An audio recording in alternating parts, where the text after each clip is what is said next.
Cette guerre aura lieu juste avant que Mashiach vienne. Il donnait de l'argent au fils Biden. Que faire? Diversion. Diversion.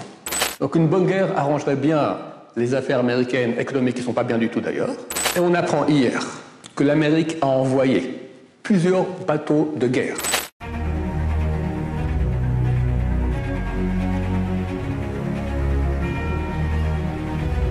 Ce show dédié pour l'élévation de l'âme de Yaakov Ben Shimon, Zochron Levracha, de mémoire bénie. Chers amis, on est à la veille du 9 Av, c'est un jour de très grand deuil, mais je ne peux pas m'empêcher, encore en ce jour-là, de remercier Hachem pour que ce que je pense qu'il va faire, rien n'est certain, mais il y a déjà, disons, un signe de l'amour terrifiant, phénoménal, et encore tous les qualificatifs de ce type, de l'amour d'Hachem pour nous. Il faut comprendre que le peuple d'Israël est en danger, l'État d'Israël. Baruch Hashem, jusqu'à aujourd'hui, dans toutes les guerres d'Israël, bien qu'il y a eu beaucoup, on a eu 25 000 morts de notre peuple durant toutes ces guerres-là, mais le peuple il est là, on vit en relative sécurité, bien qu'il y ait des attentats et sans cesse des menaces, etc.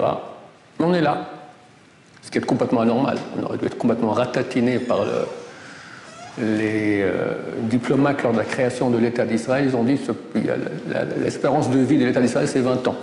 Entouré de peuples beaucoup plus nombreux, bien mieux armés à l'époque. Et Dieu a fait des miracles extraordinaires. Néanmoins, il y a un ennemi qui est un grand ennemi. À mon avis, c'est Amalek. C'est l'Iran. Pourquoi je pense que c'est Amalek? Parce que parmi tous nos ennemis, il n'y en a aucun qui a une haine aussi grande de l'État d'Israël que l'Iran. Ahmadinejad, qui était l'ancien président, avait dit la mission numéro 1 de la révolution islamique iranienne, l'anéantissement d'Israël. Et je ne comprends pas, on est à 2000 km. Il y a deux pays qui nous séparent, la Syrie et l'Irak, de grands pays. Je ne te prends pas ton pétrole, je ne te prends pas tes terrains, je ne te prends rien. La mission numéro 1, tu n'as rien, aucune autre mission, l'économie iranienne, l'éducation iranienne, je ne sais pas, le pétrole iranien. Non, première mission, anéantissement d'Israël. C'est complètement fou. Et j'ai compris que il est écrit que tant qu'Amalek existe, le nom de Dieu ne peut pas être plein. Il ne peut pas y avoir un dévoilement de Dieu total. Et quand Amalek tombe, c'est marqué Mashiach vient. Et je pense que c'est eux, pour plusieurs raisons. Un, que le vice-roi de l'Iran, il y a 2500 ans, c'était Haman ha-Agagi. Haman, le descendant de Agag. Agag est le roi de Amalek. Haman, c'est le descendant de la royauté de Amalek. Il avait 208 enfants. Et il y en a 10 qui ont été pendus, il en reste 198 qui ont fait des enfants peut-être à la même allure. Donc il se peut que la moitié de l'Iran, ce sont des descendants de Amalek.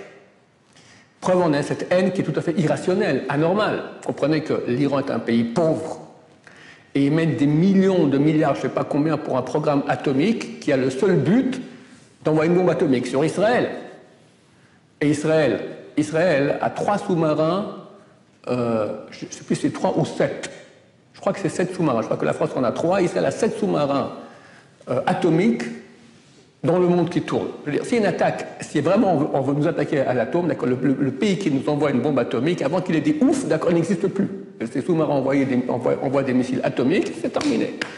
Mais c'est ça Amalek. Amalek, c'est marqué que lorsque le peuple d'Israël sort d'Égypte, le monde entier a peur. Et ils viennent et se battent contre le peuple d'Israël. On a comparé cela, qui t'a refroidi sur le chemin, c'était comme un bain bouillant. Celui qui met le pied dedans, il est ébouillanté. Ce type, il saute dans ce bain. Il est ébouillanté, mais au moins il a refroidi. Il a refroidi un peu le bain. Béné Israël sortent d'Égypte, le monde entier en train de trembler devant eux, c'est Dieu qui les sort. Amalek dit, mais non, on va y aller. Hop, ils viennent faire la guerre contre nous, ils sont ratatinés. Ratatinés. C'est vrai que Yoshua a coupé toutes les grosses têtes. Il est resté que les petites têtes. C'est quoi les petites têtes? C'est Adolf Hitler. C'est Torquemada, c'est Chmielnicki, d'accord, Staline, c'est pas des petits, mais dans Amalek, c'est les petits. Les grosses têtes ont été coupées, mais néanmoins, ils ont cassé le mythe. Donc cette haine d'Israël, même au prix de sacrifier leur vie, c'est typiquement d'Amalek. Et aussi, un jour, j'ai une émission, peut-être on va l'insérer dans ce cours-là, où on voit Bernard-Henri Lévy, qui dit qu'à la base, ce pays s'appelle la Perse. Et En 1935, Adolf Hitler les invite à Berlin, une délégation perse, et leur dit « Sachez que nous provenons de la même source, aryenne. » Iran, ça se disait, et j'ai quelqu'un d'Iran qui m'a écrit d'ailleurs après cela, il m'a dit, en iranien antique, Iran s'appelle Ariana. Ariana, c'est arien. Nous sommes la même souche. C'est pour ça que je vous demande de changer le nom de votre pays. C'était la Perse, vous le changez en Iran, pour montrer qu'on est copains. D'accord? Donc c'est vraiment la même. Il n'y a aucun doute que Adolf Hitler c'est Amalek, d'accord? Donc je pense que c'est Amalek. Le problème est que l'Iran, c'est pas Gaza. Gaza, ce sont, on peut dire, des cordonniers, d'accord? Quand ils envoient des missiles pendant une des dernières guerres, pendant 2 semaines, tout était bloqué. Pas la dernière, l'avant-dernière, 2 semaines, tout est bloqué ici, alors qu'ils ont des missiles de nullité, c'est rien. L'Iran, d'abord, c'est une plateforme libanaise avec au moins 150 000 missiles. Et puis, l'Iran, c'est des gens très, très intelligents. Ils sont très bons en guerre cybernétique. Ils ont des satellites. Ils ont bientôt bombes atomiques. Ils ont des dizaines de milliers de missiles, des missiles de très grande qualité. C'est pas tout facile. Alors, le rêve que Tsahal, dernièrement, un général, a fait une vidéo qui a beaucoup de succès ici, hélas en Israël. Enfin, il montre que Tsahal n'est pas du tout prêt à une guerre, même ne serait-ce qu'avec le Liban. On ne parle même pas avec l'Iran.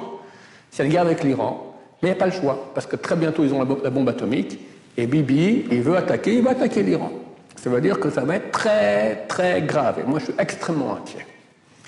J'aurais rêvé que Dieu nous fasse un grand miracle, comme il a fait avec l'Irak. L'Irak, c'est un ennemi terrible. Alors, Besson Bachaoul a dit le monde arabe n'a pas eu de royauté aussi puissante depuis Nabuchodonosor, le grand roi babylonien qui a détruit le temple de Jérusalem et a commencé tout l'exil du peuple juif, n'a pas de royauté aussi puissante jusqu'à Saddam Hussein. Et c'était, je me souviens quand j'étais à l'armée, d'accord, le général venu nous a parlé, vous savez qu'il y avait à l'époque une guerre entre l'Iran et l'Irak, et il ne pouvait pas savoir quel bonheur c'est pour nous, parce que l'Irak est un pays très puissant. C'est une armée des dizaines de fois plus grande que l'armée israélienne. Si on avait une guerre contre l'Irak, ça aurait été terrible.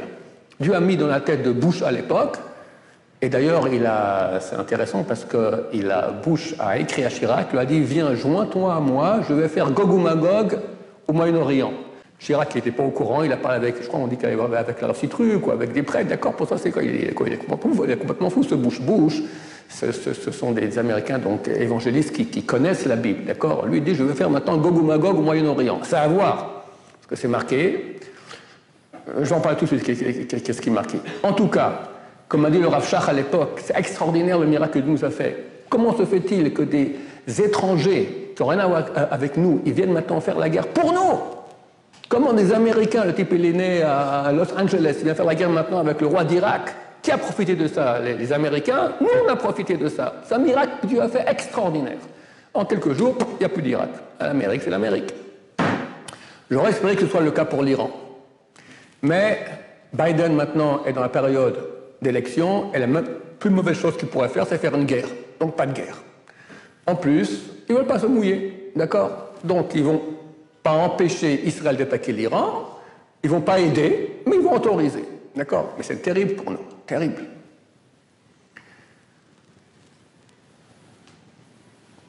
C'est ennuyeux. Pourquoi? Parce que nous attendons la Géoula avec impatience.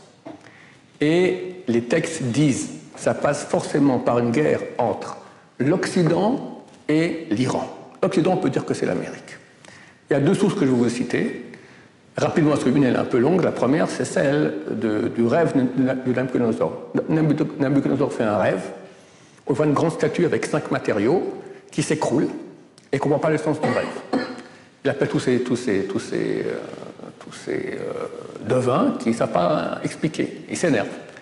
Il décide de tuer tous les devins de Babylonie. Vient Daniel, lui dit, moi je vais t'expliquer. Et il va lui dévoiler, il voulait que les devins lui dévoilent le rêve.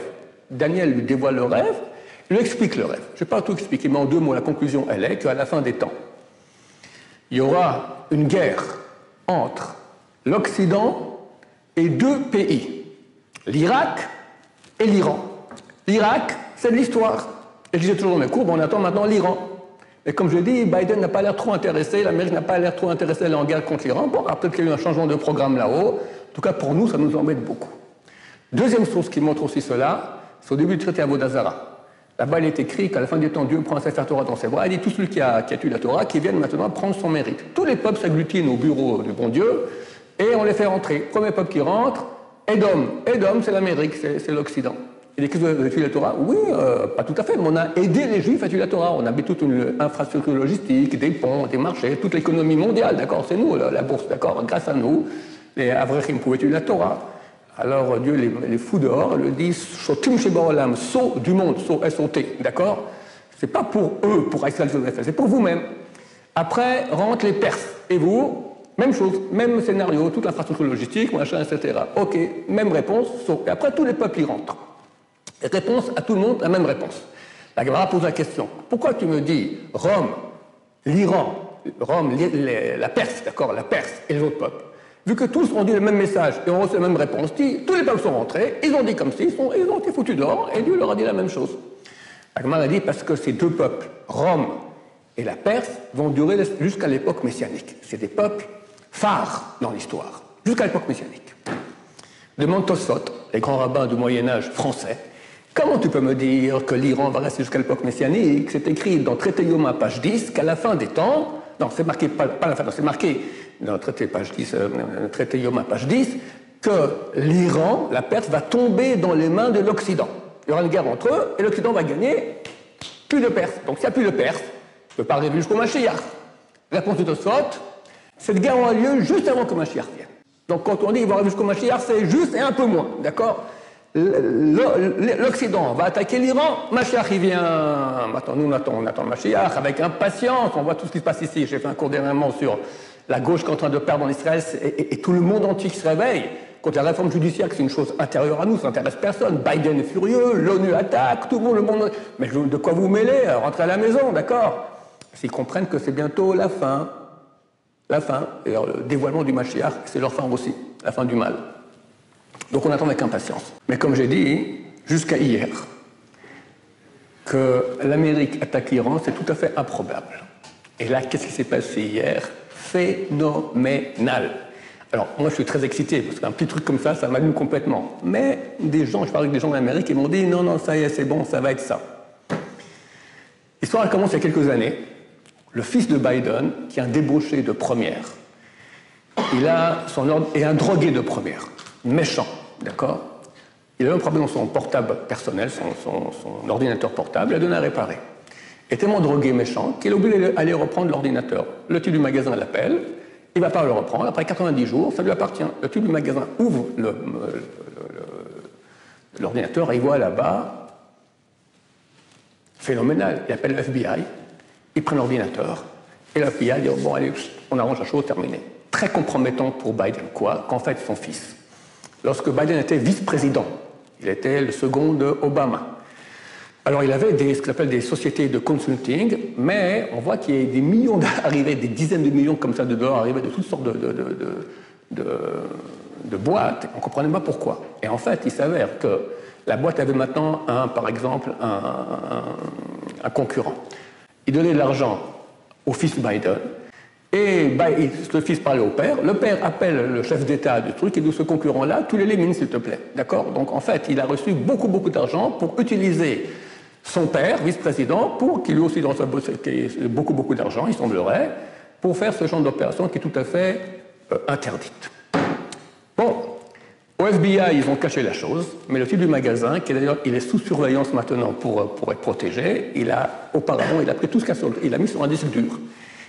Et a envoyé ça à Giuliani. Giuliani, c'était l'ancien maire de New York, et le bras droit de Trump.